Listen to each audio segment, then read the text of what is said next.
What's up, everyone? Name code Dustin here, Fancy Smack Talk, talking fantasy basketball rankings. Oh, terrible start to the show. And we're going to keep going. We're going to keep... I don't want your pen. I don't want your pity pen. I don't want your pity pen. Fine. Talk. Talking about the centers, we have them ranked here, but first, Dustin, let's talk about FanDuel. Get into FanDuel. If you don't play FanDuel for basketball, Brent and I were talking. I mean, I still personally prefer a football Sunday, but that random Tuesday where you're looking for some action, FanDuel basketball is actually a lot of fun. You should get in there. Click on the link in the description. If you sign up right now, you get a free entry into their Sunday Million, which is a $7 entry. And you also get a year-long subscription to Playboy's digital magazine. Why wouldn't you want that? And just deposit $10 or more. You'll get those things by following the link in the description. If you do it, it helps us out as well. So check out some FanDuel. Tier 1, we got obviously two studs, Towns and Cousins. In terms of Towns, obviously there's a lot of new pieces there in Minnesota, but I think he can get even better, right? He had 25 points last year, 12.3 rebounds. I know that Butler's there now and that they have other pieces, but he could be a 25 and even like 15 guy. I wouldn't be shocked to see that. The talent level's there. He's also going to hit threes for you out of the big man spot, which you absolutely love. Towns is just a sick talent, and he will be for years and great in the NBA. Next, we have Cousins. We absolutely love Cousins. The problem is he's sharing the floor with Davis now, so his gaudy stats that he had in the first half of the season last year, he probably won't replicate that for the entire year, obviously sharing it with Davis, but he's still solid. The thing that I really love about him is he's just going to consistently get you the boards, the points, and solid percentages across the board as well. And he can also hit threes, 1.8 a game last year. Crazy. So Brent and I were talking, like the center depth this year is pretty crazy. Like normally there's like a handful of guys that you're excited about, but this year we think there's about 10 guys that you can get excited about. So you don't necessarily have to reach for centers like in a lot of seasons in the past. But the guy I want to talk about is Whiteside with Miami. You know, my biggest fear with him is he just didn't seem like he was going to be durable. He kind of reminds me of Bynum or Yao Ming or just something that's going to have foot issues. I mean, it was more just kind of the eye test. That was all I was basing that off of. But he played 77 games last year, 14 rebounds, 2 blocks a game. I mean, that just seeing a full season out of him and playing that many games, he gives me more confidence on draft day. And then Joellen Bead. Here's a guy that I don't have full confidence in drafting, but his per minute stats are absolutely absurd. And if he does stay healthy, and if he does play 30 minutes a game, I think he's probably the number one, or at least a top 3 or 4 fantasy center. But the odds of that happening, him staying healthy the whole year, just do not seem very high.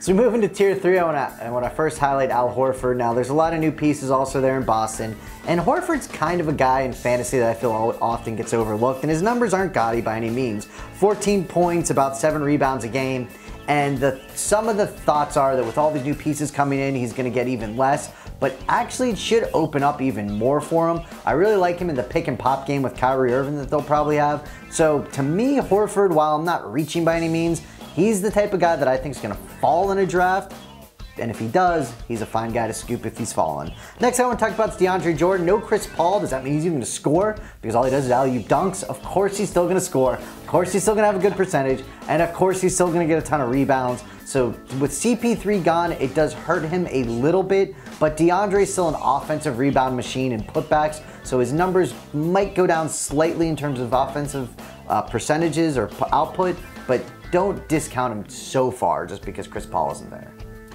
Tier 4, I want to talk about Brook Lopez. He's with the Lakers, and if it was the Lakers team of last year with Lopez and what that team was doing, I'd be worried. A veteran on that team, why would they play a veteran? But they went out, they got some pieces, and I think they can actually compete. I don't know if they're a playoff team, but I'm just saying they're going to be playing for this year, which gives me a little bit more confidence to draft Lopez, and I think he could be a 20-point scorer again on that offense. And then Drummond with Detroit. You know, it's just kind of been up and down with him over the years. Be amazing, Drummond. I love this guy. We were so, it just seemed like everything was there for him. He should be amazing. Average 20 rebounds a game, but his minutes can be inconsistent sometimes, but he's still getting it done, 13 and 13. At this point, though, he looks like he's more of just a really good rebounding role player. Oh, that breaks my heart to even hear you say that. But it's true. As we go into Tier 5, I'm going to start with Noel. He's out there with the Dallas Mavericks. And the thing about him, we've never seen him get crazy minutes or crazy run, but he's never going to be a huge offensive weapon. What has always been his thing is he could be a 2 steal and 2 block a game kind of defensive dynamo. That's right, I use that kind of terminology. Nice. I don't know if it's necessarily going to happen. I'm not the biggest fan of him, but just note in drafts whenever he's falling, you got to look at more than just points sometimes when you're drafting your team. If you have a lot of stud scorers and you need some of those defensive stats, he's the guy that could get it for you. And of course, I'm going to talk about the Polish Hammer. Of course, I'm going to talk about my Bullets, and I do like Gortat. Very solid, played 82 games last year. He always, knock on wood, he's going to get hurt now. Feels like he's always pretty healthy. The pick and roll game he has with John Wall is absolute great chemistry, and he's not going to put up huge numbers, but he's going to be a very consistent center for you this entire fantasy season. Tier 6, old man Dwight Howard, still getting it done. He's just, you know what he is at this point. He's a double-double guy that's not going to really blow you away anywhere else. But he did play 74 games last year, so he's someone that you can't ignore on draft day. And then Willie Cauley-Stein for Sacramento. I mean, we've been hearing about this guy for years, how he's going to break out and be great, but it just hasn't really happened. And at this point, I kind of compare it to 2 career paths. Is he JaVale McGee or is he Deandre Jordan? Because it took Jordan a few years to get things going, and then he just kind of exploded. So I don't want to completely write him off yet. I still think there's a chance that Willie gets things going, but you can't use any type of decent draft pick to figure that out. He's going to be a late round guy that is still a fun pick though. Tier 7 on my highlight Thon Maker, and I love this guy, and there's a chance, we're shooting these, you know, a little bit earlier now because the season's starting a little early, but the more we hear, the more about the minutes, he could certainly rise big time up draft boards. The guy is a freak of nature. Him paired with the Greek Freak's really fun. He's a guy that could average over a block, over a steal, over a 3 a game out of that center position, and his work ethic in the gym, you know, you hear KG talking about him, you hear the Greek Freak talking about him. He just has a lot of skills. The problem is he's still a little bit raw. So he has the natural ability, not necessarily all the skills. So will it all come together this year? We're not necessarily thinking it's going to happen this year for him, but he has the potential, and he's a guy to keep an eye on for the future as well. Boban is the next guy I'm going to talk about. Boban. Everyone loves to root for this guy. He is fun to root for, and his per minute stats are pretty good, but he's a liability out on the court. Like you can only play him in so many different scenarios and against so many, you know, different teams just don't match up well. Like I want to see him play 30 minutes a game, but it's just not gonna happen. Oh, if you have a stretch 5 against him, and you pull him out the 3-point line, it's just terrible. But he is fun to watch. We wanted to rank him. When he does have those big nights, he's fun to stick in FanDuel when it looks like the matchups are gonna work. Absolutely. Tier 9, talking about Mozgov. So he's on the Brooklyn Nets. The Brooklyn Nets are gonna be just beyond awful at this point.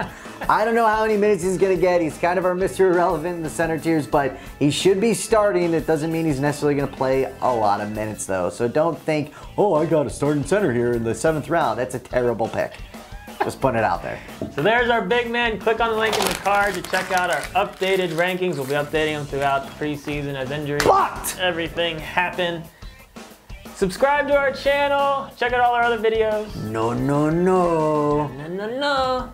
I love that one commercial. No, no, no. When he knocks the pen flip. When he knocks the Denied. the cereal out of the guy's hand. Oh, so good.